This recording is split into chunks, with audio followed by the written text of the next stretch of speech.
The smell reached me before anything else. Damp stone, worn leather, and beneath it, a sharp metallic tang that made my stomach twist. The deeper I walked into the lower corridors, the more the air felt heavy, like this place had been abandoned by sunlight long ago. My fingers shook around the wooden bucket, water sloshing with every step I wasn't sure of. Mrs. Davidson's warning echoed in my mind, sharp, cold, and absolute. Quick and quiet, girl, clean the kennels, refill the basins, and leave. The king's hound isn't like the others. Don't look him in the eyes, don't talk to him, don't touch him. As if I needed convincing. I'd only been at Thornhaven Castle for 3 days, and already I knew exactly where I stood, the very bottom.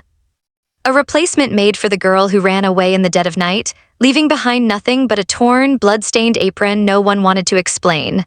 The servants didn't avoid me out of cruelty. They avoided me like someone avoiding a funeral procession, pity in their eyes, like they saw a fate I couldn't. My pale hair, tied back as tightly as Mrs. Davidson demanded, had already escaped in wisps that stuck to my damp forehead. The castle was always cold.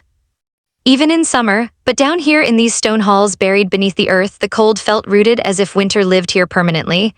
The kennel door came into view, thick oak bound with iron, claw marks gouged deep into its surface. Something had fought this door. On which side I couldn't tell. My heart pounded as I set the bucket down and slid the bolt free. The shriek of metal echoed down the empty hall, too loud, too sharp, so much for quick and quiet. I pushed the door open. The smell hit harder inside, wet fur, old blood, and something sickly underneath it. A smell that whispered of suffering. The room was larger than I expected, the high ceiling vanishing into darkness. Rows of cages lined the walls, all empty except one, the last one. The shadows there felt heavier, alive somehow, and for a heartbeat I almost turned around. I could leave the bucket, walk back up those stairs, leave this entire cursed castle behind. I could return to the tiny room I once shared with my mother. To a life of mending clothes, pretending not to notice how people stared at my too thin frame, my too wide eyes, as if I lived half in the world and half outside it. But I needed the job. Needed the coin, the roof, the chance to prove I wasn't useless. So I forced myself forward. The cage came into view, dimly lit by the single torch near the door, and there, pressed into the farthest corner, was the king's hound, except he wasn't a hound at all. He was enormous, far beyond any dog, his fur so black it swallowed the light, but what froze me were his eyes, gold, bright, aware, and painfully, unmistakably human. They followed me with a sharp, intelligent focus that stole the air from my lungs. And in them I saw something I knew too well. Pain, the kind that buries itself so deep it becomes part of you. He didn't growl, didn't bare his teeth. He only watched me, every muscle locked tight, as if expecting me to hurt him. Oh, the word slipped out before I could stop it. His ears flicked forward, the only sign he'd heard me, but he didn't move otherwise.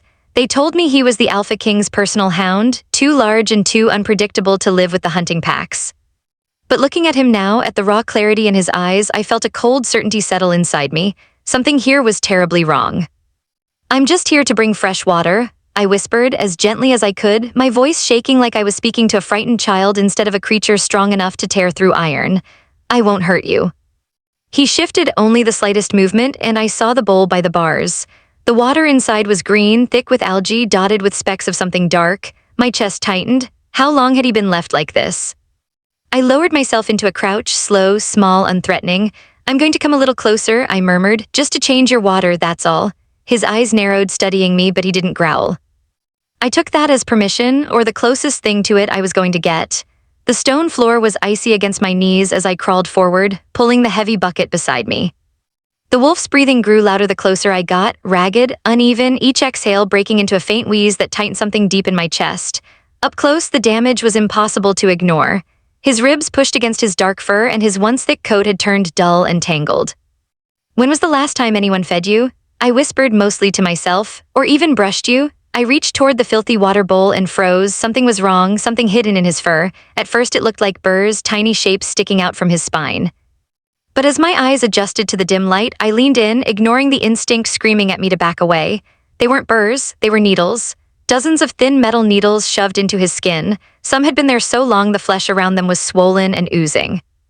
Others were newer, silver points still sharp and clean. Each one was placed with cold, deliberate precision along his shoulders and spine. A wave of horror washed over me. My hand flew to my mouth. His golden eyes followed the motion, steady and unbearably calm, as if he'd been waiting for someone to see the truth, as if he expected no help to come. "Who did this?" My voice cracked, barely more than air. "Who would, why would?" Before I could finish, the wolf moved. Not away, toward me, slow, controlled steps. one then another until his massive shape filled my vision and his warmth brushed against my skin. He could have torn my throat out in a blink. Instead, he lowered his head and gently pressed it against my shaking hands. The softness of the gesture shattered me. "I'll help you," I breathed, tears burning at the corners of my eyes. "I don't know how yet, but I'll try, I swear I'll." The kennel door slammed open. I jumped, heart lurching painfully, while the wolf instantly retreated into his corner, his eyes dimming back into resigned stillness. "What in God's name are you doing?" Mrs. Davidson's voice cracked through the room like a whip. She stood in the doorway, her face ghost pale with fury or fear, I couldn't tell. "I told you not to linger." I wasn't," I stammered, scrambling to my feet and nearly spilling the bucket. "The water bowl was he's hurt, there are needles in his." "Enough." She stormed forward and grabbed my arm, her grip shockingly strong. "3 days you've been here and already you're sticking your nose into things that don't concern you. The beast belongs to the king, not you. But someone is torturing him." I tried to pull free, glancing back at the wolf. His eyes watched us, full of that terrible, quiet agony. "We can't just, we can and we will." Her fingers dug harder into my arm. "The king alone decides what happens with his hound. If you care about your job or your life, you will forget what you saw. Do you understand me?" Every instinct screamed to fight her, to argue, to shout the truth. But then I saw it, her fear. It trembled in her hands, hid behind her stern expression, and in that moment I understood. She knew, all of them knew, and none of them dared to act. "Yes, ma'am," I whispered. She released me slowly and straightened her apron with hands that still shook. "Good, now go upstairs and help with supper." "And Alina," she paused, meeting my eyes with a rare softness or warning. "Survive here, that is all you need to do, just survive." She left me in the corridor, the kennel door swinging shut with a deep, hollow boom that echoed straight through my chest. I stared at the scarred wood for a long time, unable to move. The Alpha King. I had seen him only once, a tall, dark figure surrounded by guards and advisors, the entire castle parting before him like a storm pushing through leaves. Even from across the great hall, the air had thickened around him, heavy with power and danger. If the wolf belonged to him, if he knew about those needles, no. I couldn't let my mind go there. I climbed the stairs slowly, my legs weak, my thoughts spinning. The upper floors were warmer, lit by windows that washed the halls in sunlight, but none of it reached me. I felt colder than ever. I kept seeing those golden eyes, and the weight of his head resting against my hands, that silent plea for help. "Just survive, Mrs. Davidson had said, but as I walked, one thing settled painfully, stubbornly inside me. Surviving wouldn't be enough, not after what I had seen. When I reached the main floor, the castle was already waking for the evening. Distant voices echoed through the hallways, footsteps hurried across stone, and the clang of pots and trays filled the air. And right there, in the middle of all that noise, I made a choice that felt reckless and completely unavoidable. I wasn't going to simply survive this place. I was going to uncover what was being done to that wolf, and somehow, no matter how impossible it seemed, I was going to stop it, even if I had to face the Alpha King himself. The kitchen was a storm of heat and chaos. Steam curled from the huge iron pots, pans clattered like weapons, and the cooks shouted orders over the roar of boiling water. I pushed myself into the rhythm, peeling potatoes as fast as I could, though my hands still trembled. My mind wouldn't leave that dark kennel. "You're slow today, new girl." Beatrice nudged me with her elbow, round-faced, warm, one of the few here who didn't look at me like I was already doomed. "Mrs. Davidson put you on kennel duty?" I nodded. "Knew it, you've got that look." She lowered her voice. "Everyone gets it after seeing the king's wolf, poor thing. He's been down there almost 3 months now, and he's only getting worse." 3 months, my hands froze mid-peel. "What happened to him?" Beatrice's expression shut down instantly. "Not our place to know, not our place to ask." But her eyes softened as she squeezed my shoulder. "Just be careful, Alina. This castle has secrets that bite." The evening dragged on forever. I served at the servants' tables, scrubbed pots until my skin stung, and forced myself not to think about those needles. But every time I blinked, I saw them again, cruel, intentional, placed with purpose. Someone wanted the wolf to suffer. By the time I reached the cramped little room I shared with 2 other maids, exhaustion clung to me like a second skin. The girls were already asleep, breathing softly in the darkness. I lay on my cot, staring into the shadows above me, and made plans I had no right to make. Tomorrow I would go back to him. I'd bring cloths, warm water, anything I could steal from the kitchen. And I would remove those needles even if it killed me. The thought should have terrified me. Instead, it felt like the first thing in months that made sense. Morning came cold and colorless.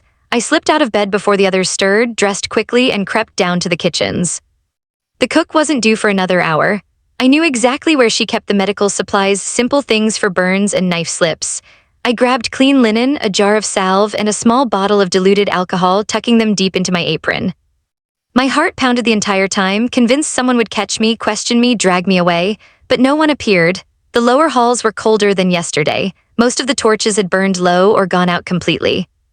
I carried a candle and its small flame flickered wildly as if afraid too. Every shadow looked like it was watching me.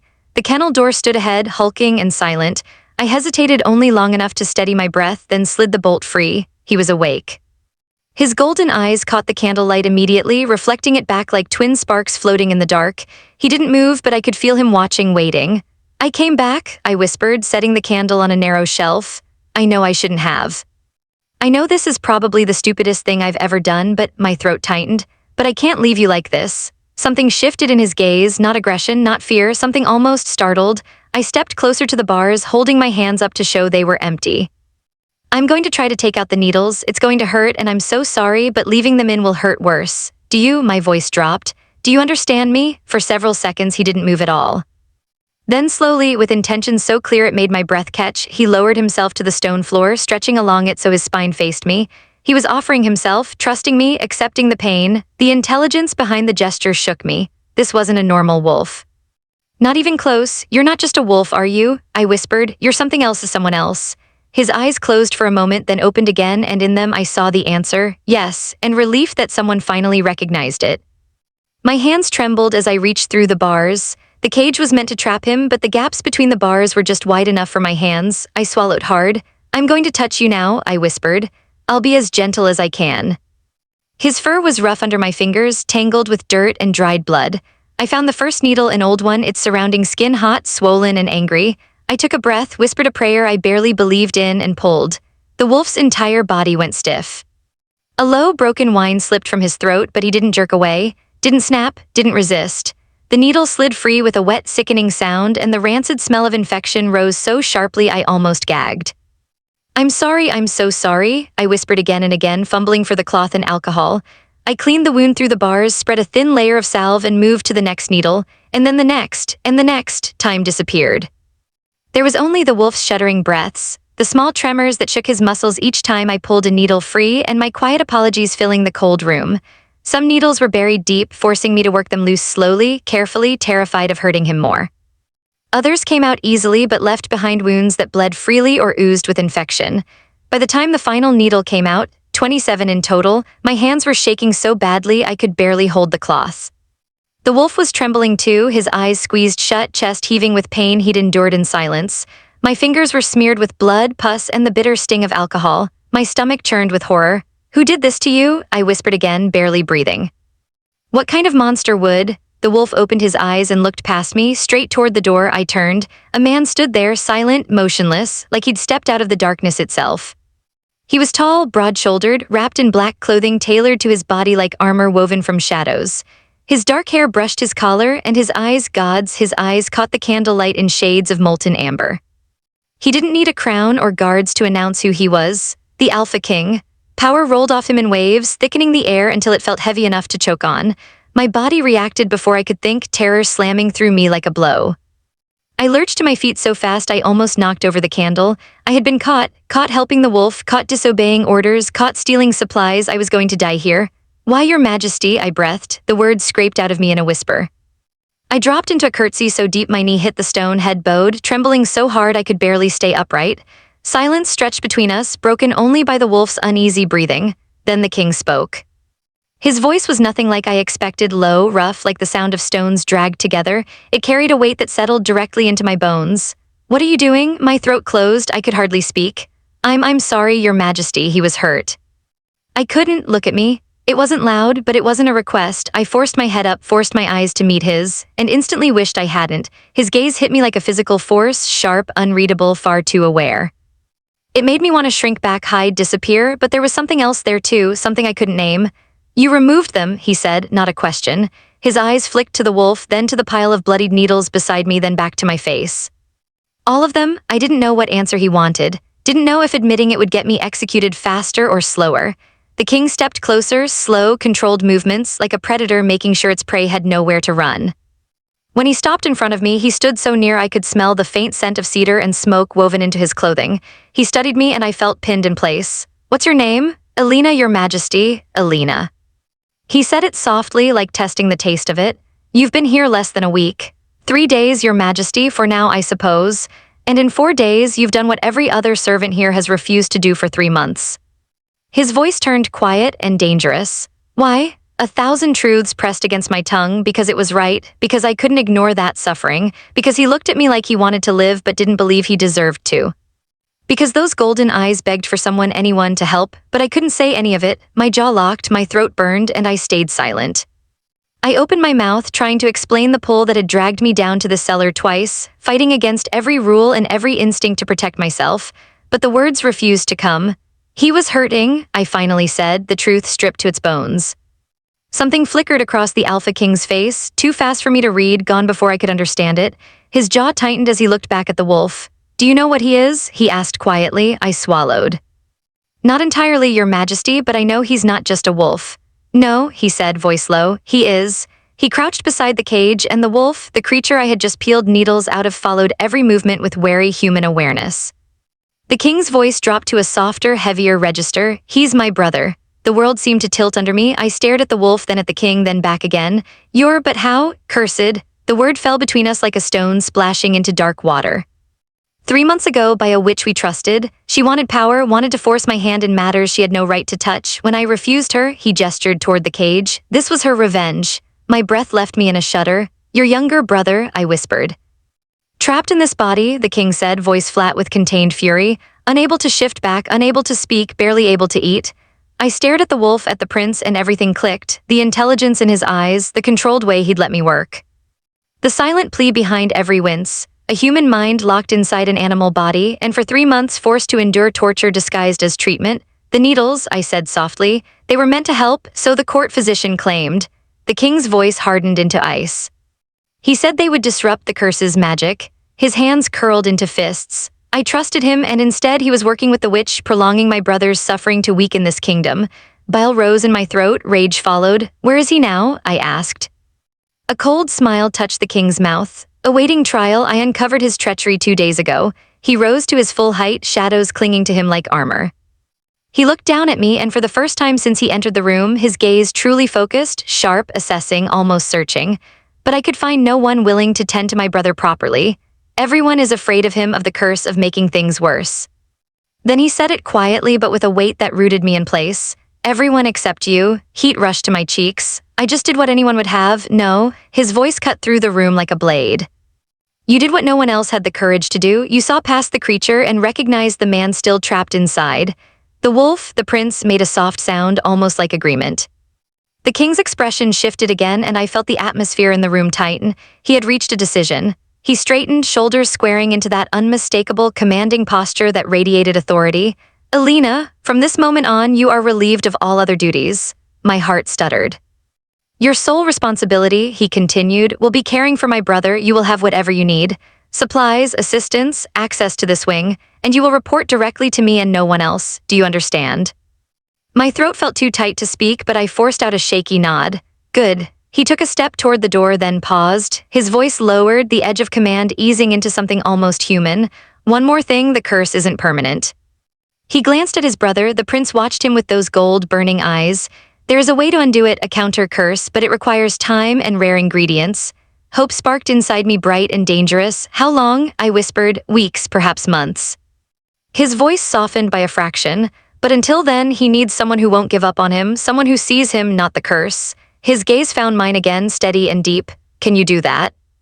My mind filled with the memory of the prince's gentle weight against my hands, his trust, his pain, his silent plea. "Yes," I said, the word strong and certain. "Yes, Your Majesty, I can." For the first time since he'd entered the kennel, the king's expression eased just slightly into something like relief. He nodded once sharply, then turned and left without another word. Silence settled over the room once more. I breathed slowly, letting the moment wash over me, then looked at the prince.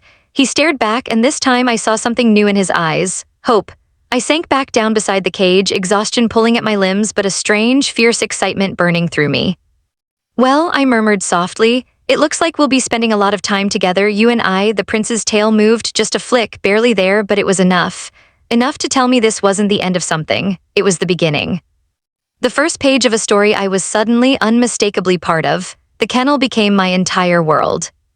By late morning, servants arrived carrying supplies I never imagined I'd be trusted with: soft linens, jars of healing salves that smelled faintly of herbs and honey, combs and brushes, and buckets of warm water that steamed in the cool air.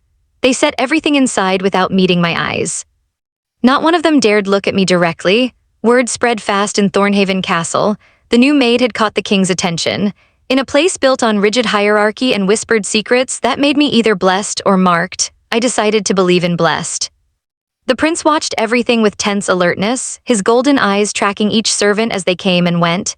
He'd retreated to his corner again, folding in on himself as much as a creature his size could. The posture was painfully familiar. He'd learned to expect pain. Learned to make himself small, learned that humans meant suffering. 3 months of cruelty had carved that instinct deep into him, but I had time now. The king himself had given it to me. When the last servant left and the door thudded shut, I picked up a soft brush and approached the cage slowly. "I need to clean your fur properly," I told him gently. "Some wounds are still draining. If we don't take care of them, they might get infected. But to do this right, I need to come inside." His ears pinned back, uncertainty rippling through every line of his body. "I know you could hurt me," I continued, sitting cross-legged in front of the cage door. "You're 3 times my size." And those teeth, I managed a small, nervous smile. They could tear through me like nothing. His eyes stayed locked on mine. "But you haven't," I whispered. "Not once, even when it hurt, even when I was pulling needles from your spine." I held his gaze.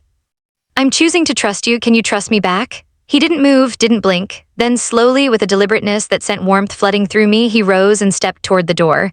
He sat in front of it, tall and still, offering himself. My breath trembled out of me. With shaking hands, I unlatched the cage. The iron door swung open with a long, creaking groan echoing far too loudly in the quiet space. For a moment I braced myself, half expecting him to bolt into the corridor, desperate to escape the place that had tormented him. But he didn't run, he simply waited. I stepped inside. The smell was different from within the cage, thicker, heavier, laden with old fear and sickness trapped in every crack of the stone floor. A chill ran through me. How had he survived in here? How had he stayed sane? I knelt beside him. He turned his head toward me, those intelligent eyes watching every movement. Up close, I saw more than I had before, scars hidden beneath his dark fur, deep claw marks across his shoulder, a long, puckered line along his ribs, signs of battles fought long before this curse.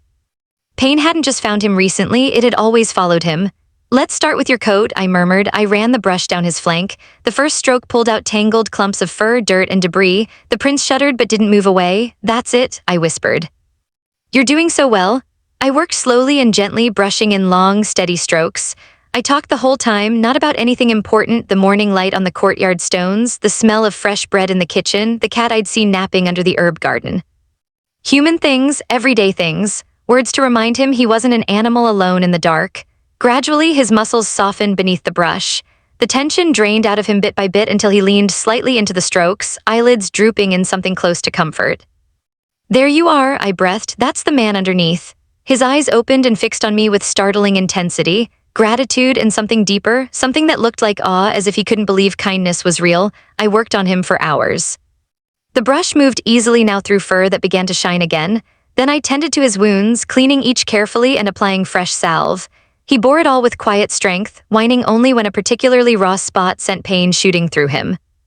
By the time I finished, the thin sunlight from the high window had turned into warm afternoon gold. My back ached, my arms were trembling with exhaustion, but when I looked at him, clean and calmer, no longer racked with silent agony, something warm bloomed in my chest. "Better?" I asked softly. His tail wagged once, just once. I laughed, startled, breathless, and he blinked as if he hadn't expected the sound either. "I'll take that as a yes." The days that followed fell into a gentle, steady rhythm. Every dawn, I slipped down to the kennels with real food, cooked meat, warm broth the cook pretended not to notice me taking, fresh bread straight from the hearth. The prince ate cautiously at first, as if waiting for the meal to vanish or for pain to follow. But as days passed, his appetite returned. I watched his ribs fade beneath new muscle, watched strength gather in his limbs, watched flickers of life return to his eyes, and then something unexpected emerged, a personality. The prince had a playful streak, a mischievous spark buried under months of misery. Sometimes he'd grab the brush and trot to the corner, forcing me to crawl after him while he wagged his tail triumphantly. Other times he'd knock over the water bucket with a deliberate swipe, then look at me with a fake innocence so poorly acted I burst out laughing. "You," I told him one afternoon as I wrung out a soaked rag, "are a menace, a complete and utter menace." His tail wagged proudly, and for the first time the future didn't feel dark. It felt possible, and terrifying, and new, and full of a warmth I didn't dare name yet.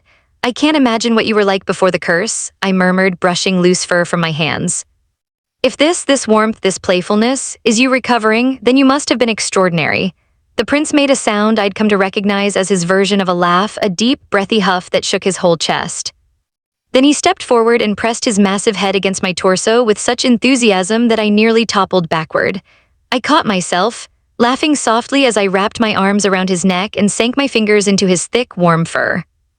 I wish you could talk to me, I whispered into his coat. Tell me your real name, what you loved, what you miss, the man you used to be. He pulled back to look at me, and the sadness in his eyes hit like a blade. There were whole stories trapped inside him, memories, fears, hopes, all locked behind a body that couldn't form human words. Soon, I promised. Your brother says he's close to finding everything for the counter-curse. Soon you'll have your voice back, and then you can talk so much I'll beg you to be quiet. His tail thumped once in hopeful agreement. 2 weeks passed. On a quiet afternoon, while I brushed the prince's coat, I heard footsteps in the corridor. The prince's ears twitched, his posture going alert. Then the Alpha King stepped into the doorway. He looked exhausted. That was my first thought. Dark shadows clung under his eyes, his shoulders heavy beneath the weight of responsibilities I could only imagine. The strength was still there, but the strain was visible now, written in new lines around his mouth. Your Majesty, I began, moving to stand, but he lifted a hand. Stay, I don't want to interrupt. He stepped closer, his gaze fixed on his brother. I came to see how he's doing. Better, I said, unable to hide the warmth in my voice. Much better, he's eating well again, his wounds are healing, and I hesitated, searching for a word strong enough. He's himself again, not surviving, living. A shadow lifted from the king's expression. The prince moved toward the bars closest to him, tail wagging in a quick, excited rhythm. May I? The king asked quietly, nodding at the latch. Of course. He opened the cage and stepped inside. What happened next pulled at something deep in my chest. The prince practically threw himself into the king's arms, pressing his body against him with a force that nearly knocked the Alpha King off balance. The king caught him, holding him tight, burying a hand in his fur as if anchoring himself in the moment. Two brothers separated by a curse, reunited in pain and relief. I'm sorry, the king whispered, voice thick with guilt. I'm so sorry I didn't see it sooner. I should have checked myself, I should have known. The prince made a low, rumbling sound, not anger, not hurt, something like forgiveness or love. When the king finally stepped back, his eyes glimmered with unshed tears. He looked at me then, and something in his gaze startled me. Gratitude so deep it almost felt like reverence. You've given him back his spirit, he said quietly. I feared the curse had broken something inside him, but you proved me wrong. Heat crawled up my neck. I only did what needed to be done, Your Majesty. No. His tone was firm. You did what no one else dared.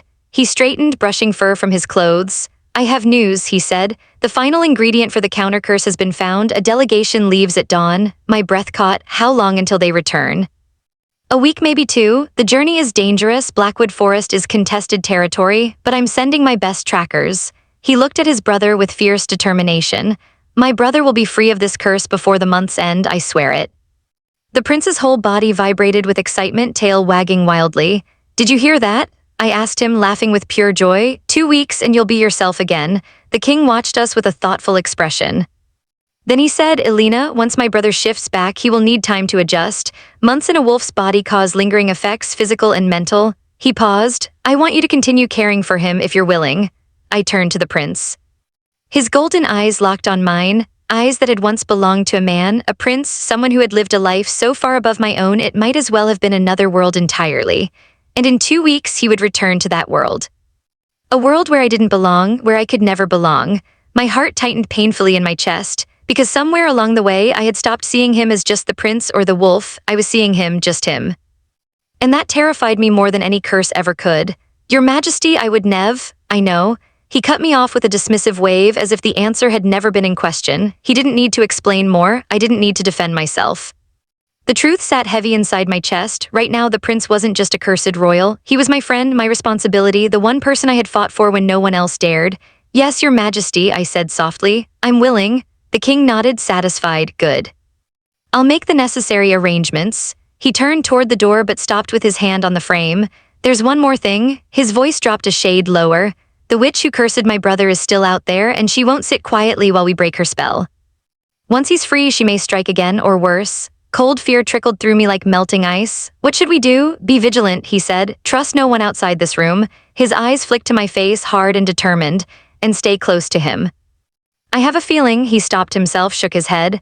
Just stay close, please. Then he left, the door closing behind him with a weight that felt almost prophetic. 2 weeks until freedom, 2 weeks until everything changed. The prince nudged my hand, drawing me back into the quiet of the kennel. I scratched gently behind his ears, my heart catching as I imagined the soft fur beneath my fingertips turning into skin. 2 weeks, I whispered. Are you ready? His tail wagged once, but the hope in his eyes was muddled by something else. Uncertainty, fear, the same question that echoed in my mind. What kind of man would he be after 3 months trapped as a beast? Would the person he used to be survive what had been done to him? I leaned forward and pressed my forehead to his. Whatever happens, I whispered, you won't face it alone, I promise. I meant every word. I didn't know yet that promises made in quiet shadows were the ones fate loved to test. Didn't know the witch's revenge had only begun. Didn't know that in 2 weeks I would discover the difference between caring for a wolf and falling for a prince. But the seeds were already planted, and in the warm gleam of his golden eyes, something new was taking root. The delegation did not return in 2 weeks. 3 days past the king's estimate, I stood at the small window near the ceiling of the kennel, watching storm clouds coil over the horizon. My stomach twisted with worry. The prince paced in tight circles, agitation rippling through him. He'd been restless since the night before, ears flicking toward the hallway, muscles tense, tail stiff. They'll come back, I told him, though fear coated my voice. They have to? He stopped pacing and looked at me. In his eyes was the question he couldn't voice. But what if they do? I had no answer. By evening, the storm arrived in full force. Rain hammered the castle like a barrage of arrows, thunder rattling the stones beneath us. I had brought extra blankets and layered them across the kennel floor, turning the cold space into something almost warm. The prince rested his head in my lap as I read aloud from a book borrowed from the library, old tales about heroes and magic, stories he probably knew by heart but seemed soothed by now. My fingers stroked his fur as I read, slow and absent-minded, and his steady breathing lulled the fear in my chest. Somewhere along the way, this had stopped being a duty, stopped being a royal order. I no longer saw him as a cursed prince I was assigned to care for. I saw him as him, someone with preferences, with moods, with humor hidden behind huffs and playful mischief, someone I looked forward to seeing each morning. Someone I was going to miss desperately when he became human again and returned to a life far above my reach. The realization hurt. Elena, I jumped, snapping my head toward the doorway. Beatrice stood there, soaked to the bone, her cloak dripping water onto the floor. Her round face was pale and tense. The king wants to see you, she said. Now in his study, my heart lurched. Did they come back? Her silence was answer enough. I eased the prince's head from my lap, rising on trembling legs. He rose too, whining softly, nudging my hand as if begging me not to go. I'll be back soon, I whispered, though dread coiled tight inside me. Stay here, stay safe. The walk to the study felt like a march toward something terrible. Beatrice squeezed my hand before leaving me at the door. I knocked. Enter, came the king's voice, sharp, controlled. I stepped inside. The king's study was everything the kennel wasn't, warm, lined with books and polished wood, a fire crackling in the hearth. But the king didn't turn to greet me. He stood at the window, shoulders rigid, back tense. Your Majesty, I said softly, you asked to see me? The delegation returned an hour ago, he said. Relief flooded me so hard my knees weakened. That's wonderful, then we can. 2 of my men are dead. I froze. He turned toward me then, and the rage simmering beneath his controlled expression made the air feel sharp. They were ambushed by creatures under the witch's control. She knew we were coming. He stepped closer, voice low and lethal. Someone told her. The accusation slammed into me like a blade of ice. Someone inside the castle was feeding the witch information, and the king wanted to know who. I stayed close to the king as he paced the study, his jaw tight with frustration. If there's a traitor here, he said, it isn't you, but someone is feeding her information. Someone wants this curse to stay untouched. The question slipped out before I could stop myself. Why, what does she gain from it? Leverage, he answered, moving to his desk. Weakness. A kingdom torn from the inside is easy prey for whoever's waiting outside our borders. He opened a small wooden box. Inside lay a shimmering powder that glowed like frozen moonlight. This is powdered moonstone from deep within the Blackwood, he said. With it, the court mage can finish the counter curse. My brother will be freed. My breath caught. When? Tomorrow night, he said, meeting my eyes with sharp focus. The new moon weakens her magic, that's our opening. His gaze hardened, but there's a complication. My stomach tightened. What kind of complication? The transformation back will be difficult, painful. His hands rested carefully on the box as if steadying both of us. And there's a chance, small but real, that 3 months trapped as a wolf left marks. Cold dread spread through me. Marks, we don't know what kind, he admitted. The mage has never reversed a curse this long. He might not remember things clearly. He may struggle to think like a man again. It could take days or weeks, even months before he fully regains himself. But he will recover, I whispered, needing to hear it. We believe so. The king's voice softened. But he'll need patience, understanding, someone who knows him as he is now, not only as the prince he once was. His eyes held mine and the meaning dropped over me like a heavy cloak. You want me there during the transformation. I want you with him after, he corrected gently. My brother was proud before all this. Stubborn, he never let anyone help him. But now he understands what it means to rely on someone, to accept care. His gaze deepened. He trusts you, Alina, more deeply than I've ever seen him trust anyone. Heat rushed to my cheeks. I'm just a maid, your majesty. Surely someone else? There is no one else. His tone was firm, unshakable. When everyone else turned away, you stayed. You comforted him when he frightened the entire castle. That kind of loyalty can't be replaced. I wanted to protest. To say I wasn't trained for court politics, or for caring for a prince who would remember every moment of weakness once he became human again. But the look in the king's eyes stopped me. This wasn't a ruler giving orders. This was a brother begging for whatever hope he could get. I'll do whatever he needs, I said quietly. Whatever you both need. Relief softened his whole face. Thank you. He walked toward the door, then paused. One more thing. After the transformation, he may not want to see me right away. His voice lowered. He feels the guilt I carry. Even as a wolf, he senses it. He may need time before he can face me. I understand, do you? His smile was thin and aching. I failed him, Alina. I let him suffer for months because I trusted the wrong people. I don't expect forgiveness. He doesn't blame you, I said before thinking. I see the way he looks at you when you visit. There's no anger, just love. The king's eyes brightened with emotion he quickly hid. He nodded once and left without another word. I stood alone in the quiet study, watching the fire flicker, the weight of tomorrow settling heavy in my chest. The day of the transformation arrived with a gray sky and a tension that clung to the air like fog. I spent the morning preparing the recovery room the servants had transformed overnight. They had done everything possible to make it warm and safe. Soft linens on a wide bed, thick rugs on cold stone, a roaring fireplace, clean clothes in different sizes since no one knew what condition the prince's body would return in. He watched me through the bars, pacing restlessly, tail low, ears flicking with unease. He could sense the shift coming even if he didn't understand it. His anxiety seeped into me until my hands trembled with every blanket I folded. It's going to be all right, I whispered for what felt like the 100th time as I knelt beside him. His golden eyes locked on mine, full of fear and hope all tangled together. By tonight, I promised softly, you'll have your voice back. He pressed his head to my chest, his whole body shaking. Your hand's your life, he seemed to say without words, clinging to me like I was the only solid thing left in his world. You're scared, I whispered, wrapping my arms around him.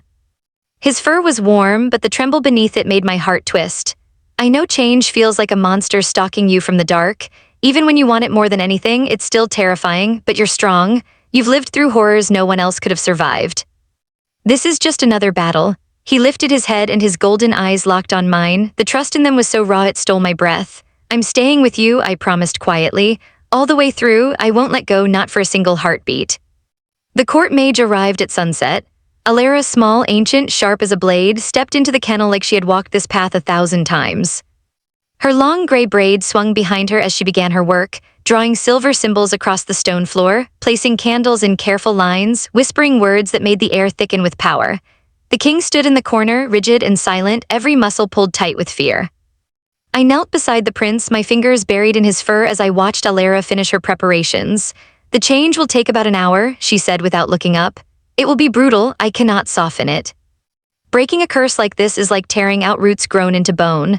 She finally lifted her eyes to mine. He may scream, fight, say things he won't remember later. Can you handle that? My throat was tight, but my answer was steady. Yes, good. Because if you let go of him, if you lose focus even for a moment, the curse can snap back into place and kill him. He needs an anchor, someone to hold him while his body remembers it's human. Her voice softened. That someone is you. The weight of her words settled heavy on my shoulders, but I nodded. I understand. Alara set the moonstone powder in the center of her runes. Then we begin. The first sound he made wasn't a howl. It was a broken, tearing cry that made the hair on my arms rise. His whole body went stiff, eyes rolling white as the magic hit him. I gripped his fur with one hand and squeezed his paw with the other. I'm here, I whispered urgently. Hold on to me, I'm not letting go. His body convulsed violently. Bones shifted under my hands with sickening cracks. Fur shrank back into skin, revealing a form too pale, too new, like a man carved out of moonlight and pain. His muzzle folded inward, reshaping into a man's face twisted in agony. Paws lengthened into hands with claws that gouged deep lines into the stone floor. His scream tore the air apart, something trapped between wolf and man, and I knew I'd hear it in my nightmares forever. He thrashed and twisted, but I held on. Even when his claws ripped across my arm and hot blood ran down my skin, I didn't loosen my grip. "Almost there," Alara said through gritted teeth. "Don't let go." He arched once more, every muscle standing out in sharp relief, and then suddenly everything went still. He collapsed onto the floor, gasping, human for the first time in 3 long months. I sank back on my heels, shaking with relief, and then I really saw him. Lean muscles carved by hardship, long dark hair falling over his shoulders, skin marked with old scars and fresh ones from the curse, a face both fierce and heartbreakingly beautiful, sharp cheekbones, strong jaw, lips parted as he struggled to breathe, and when his eyes opened, golden, human. But still unmistakably his. He stared up at the ceiling, chest rising and falling hard, his fingers twitching like he wasn't sure they were real. "Welcome back, Your Highness," Alara said softly. She and the king slipped out, leaving us alone. I moved closer, suddenly unsure, something I had never felt around him when he was a wolf. "How do you feel?" His gaze found mine and emotion flickered across his face, confusion, recognition, wonder. When he finally spoke, his voice was rough, cracking from disuse.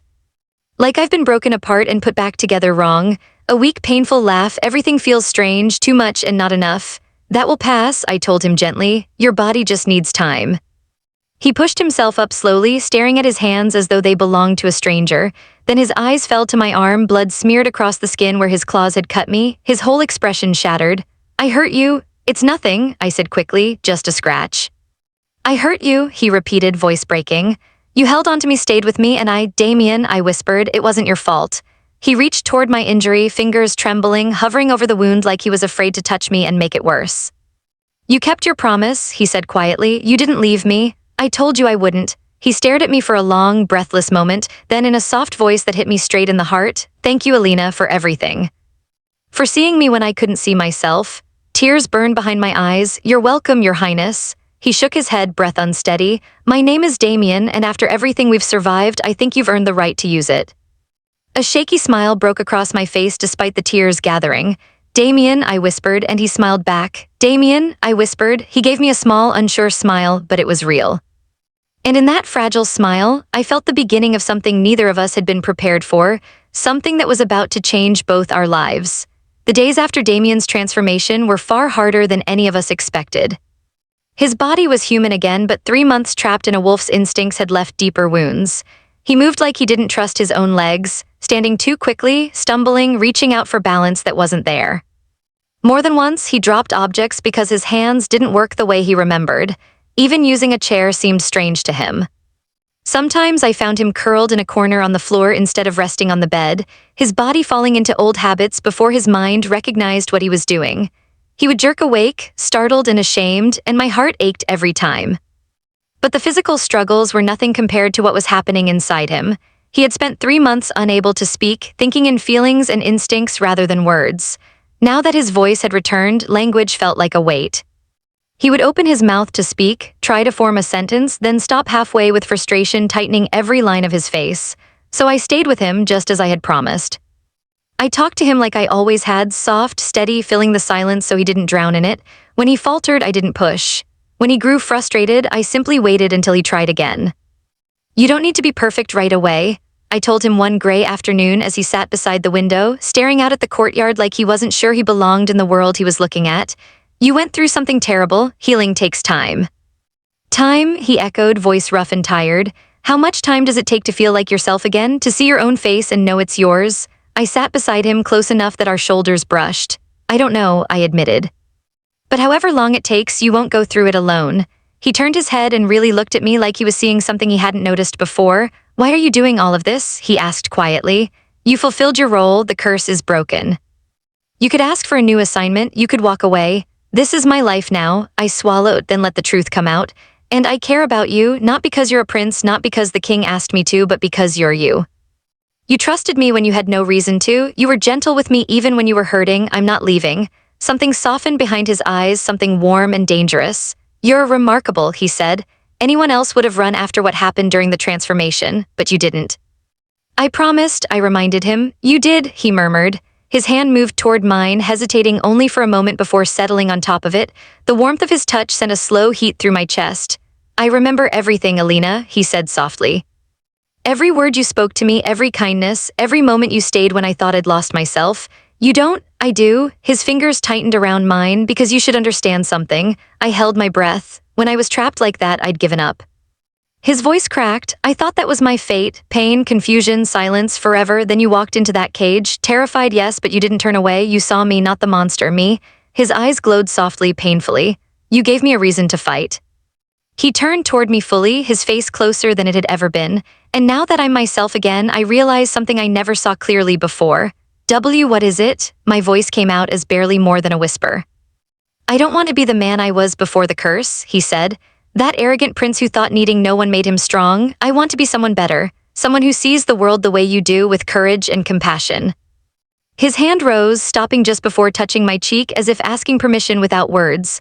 My heart hammered so hard I thought he could hear it. Damien, I breathed. I'm saying this all wrong, he muttered, frustration edging his voice. 3 months without speaking, and now I can't find the words. What I'm trying to say, the door slammed open. We both jumped apart as the king strode in, his face carved with anger and fear. Alara followed him, along with 2 armored guards I had never seen before. We have a problem, the king said, voice clipped. The witch has made her move. Damien shot to his feet, his movements unsteady but fueled by instinct and old strength. What happened? She poisoned the water of the eastern villages, the king growled. 3 dead already, dozens sick. Alara's expression was grim, the guards looked tense. And she sent a message, the king continued. She will give us the antidote only if we return you to her. She says the curse was never meant to be broken. His eyes burned with fury. And she will make the entire kingdom pay until we return what she thinks belongs to her. Damien's jaw clenched. A low, dangerous anger flickered in his golden eyes, and just like that, peace shattered, danger returned. The fight wasn't over, it had only begun. Horror surged through me so fast it felt like ice in my veins. That's insane, I breathed. You can't, we won't. We're not giving her anything, the king said, his voice steady but sharp, but we need to move quickly. Alara believes she can craft an antidote, but she needs a sample of the witch's magic to start with. The needles, I blurted. The ones that were stuck in Damien's back, they carried her curse, didn't they? Would they work? Alara's eyes brightened with sudden hope. You kept them, I couldn't throw them away. They're still wrapped in cloth in the kennel. Clever girl. The mage was already moving toward the door. That might be exactly what we need, your majesty. The king gave a sharp nod, then disappeared with one of the guards. Damien stepped closer to his brother, eyes narrowing. You're planning something else, I can see it. The king exhaled, his expression dark. We can't just keep reacting to her attacks, we have to end this. I'm sending a strike team to her lair. We finally tracked her to the Shadow Mere Marshes. Then he looked directly at Damien.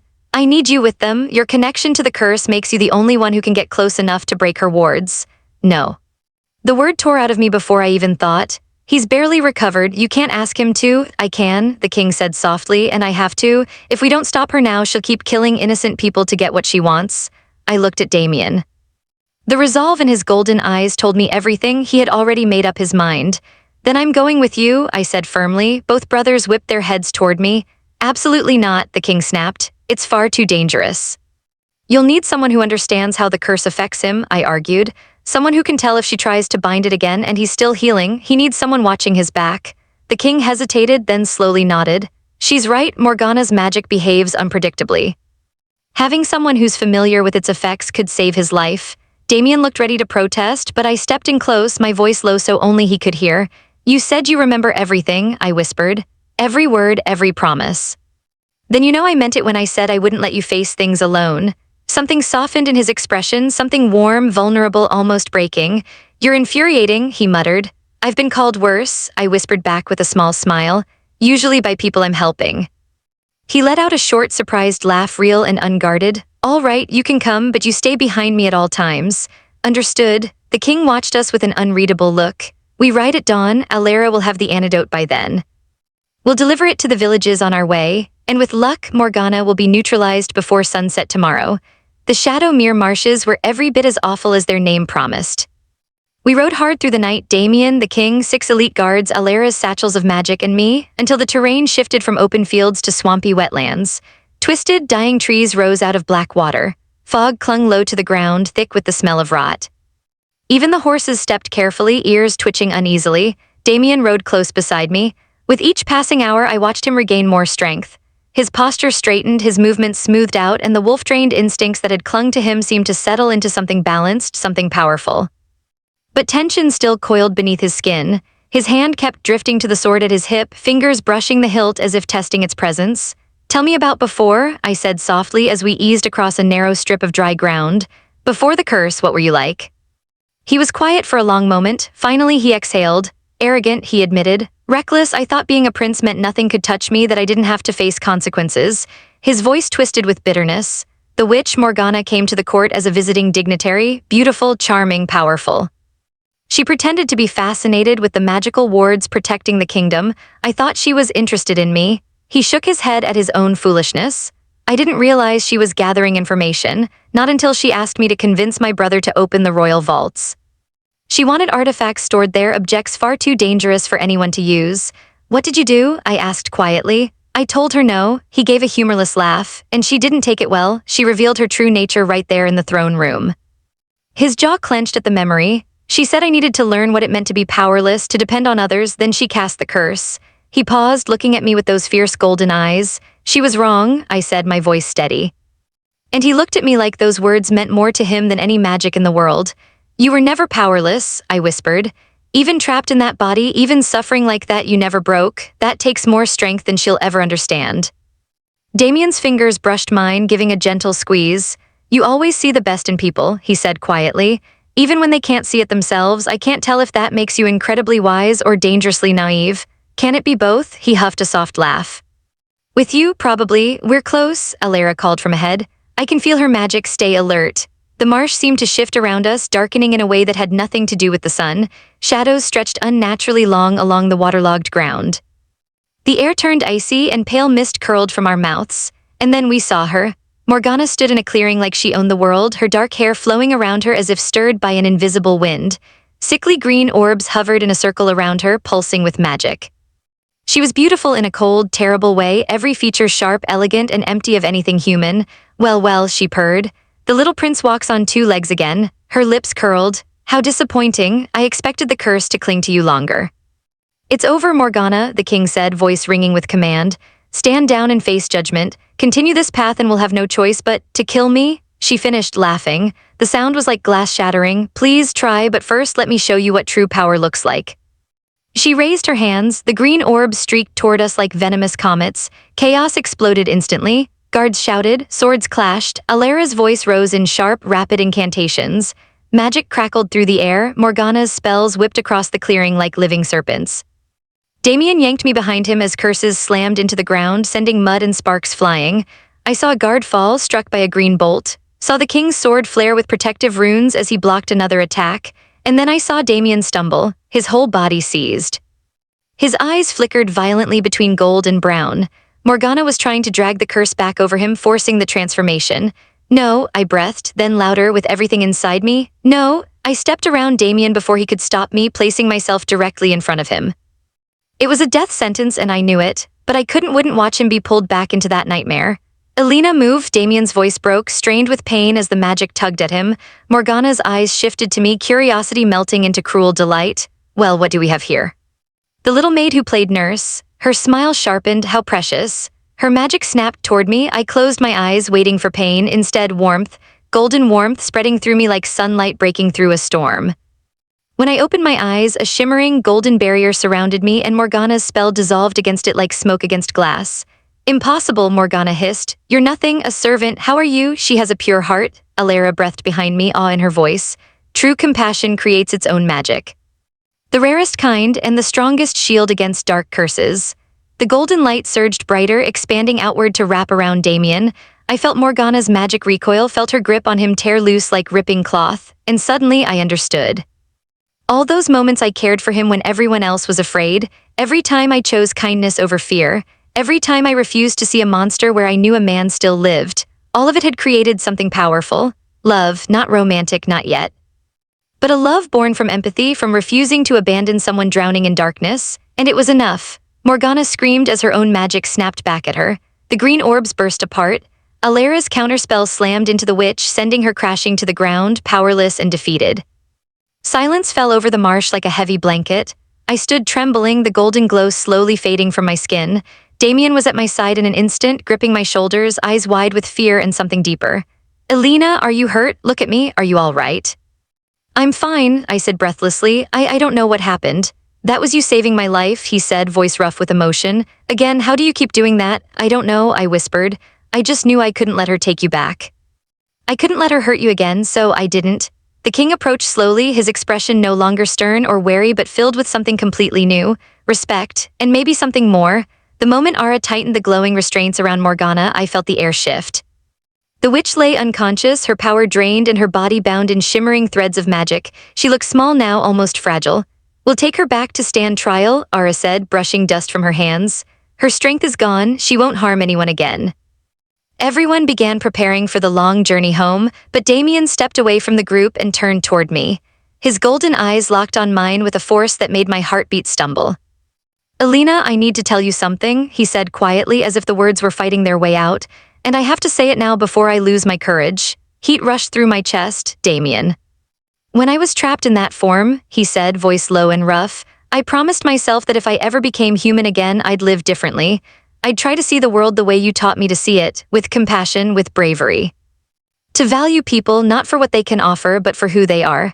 He reached for my hands, holding them with a careful tenderness that made my eyes sting. "But what I didn't expect," he continued, breath unsteady, "was that somewhere in all those weeks, the pain, the fear, the loneliness, I fell in love with you. My breath caught like someone had pulled the air out of the world. I know it's terrible timing," he rushed on. "I'm still healing, still figuring out who I am now. You're a maid, I'm a prince, none of this makes sense. But you're the bravest, kindest, most maddening person I've ever met. And I can't imagine going back to a life where you're not there." Tears blurred everything into soft, shimmering shapes. I don't want that either." A spark of hope lit up his face. "No," I said, shaking my head as the truth spilled out of me. "Because somewhere between pulling needles from your back, reading you those stories, and holding your hand while you transformed, I fell in love with you too. Not the prince, not the title, just you, Damien." He pulled me into his arms, our foreheads touching, our breaths mingling. "Then stay," he whispered. "Not as a servant, not as a healer, stay as yourself. Let me court you properly. Let me show you that the man you helped rebuild deserves your faith." "You already do," I breathed. "You always did." When he kissed me, it felt like stepping through a doorway I'd been waiting my entire life to find. Like every fear, every wound, every desperate hope had led to this moment, two people who found each other in darkness and chose the light together. 3 months later, I stood in the castle's great hall wearing a dress of soft silver and blue. Tiny white flowers were woven through my pale hair, their delicate scent calming my trembling hands. The hall overflowed with nobles and commoners alike. The king had insisted on a public ceremony. He wanted the world to see that his brother wasn't marrying for politics but for love. Damien waited at the altar, striking in formal attire, though he'd kept his hair long, a quiet reminder of the wolf he'd once been. When he saw me, his smile was so bright it felt like the entire hall warmed. I had feared the court would reject me, a former maid daring to stand beside a prince. But Damien had been unshakable, and the king had stood beside him with the full weight of the crown. Then the stories spread, stories of the girl who saved the cursed prince, the girl who fought a witch with nothing but courage and a stubborn heart. Overnight, I became a legend. I hated the attention. Damien held my hand through every wave of it. When I finally reached him and slipped my fingers into his, I saw the shape of our future stretching ahead, imperfect but ours. There would be days when his past clawed at him, days when my insecurities would whisper their lies, but we would face those storms the way we faced everything else, together. "Ready?" he murmured. I squeezed his hands, remembering the first time his wolf's head had rested in my palm, trusting me completely. "Always," I whispered. The ceremony began, vows carried through the hall like music. The kingdom celebrated around us, but all I saw was him. All I felt was certainty, not destiny, not magic, just the choice we made to truly see each other past curses and rank and fear. Sunlight streamed through the towering windows, turning the room gold. When Damien looked at me, that same golden light reflected in his eyes, the eyes that once stared at me from a dark kennel full of pain and pleading. But now when he looked at me, I didn't see desperation or gratitude. I saw home. And that, more than magic or legend, was the greatest wonder of all.